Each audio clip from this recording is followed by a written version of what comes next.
காட்சிதான்.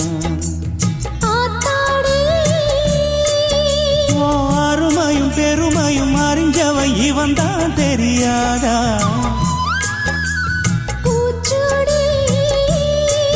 ஓ நனப்புல நடப்புல இருப்பவன் இவன் தான் புரியாதா? என்ன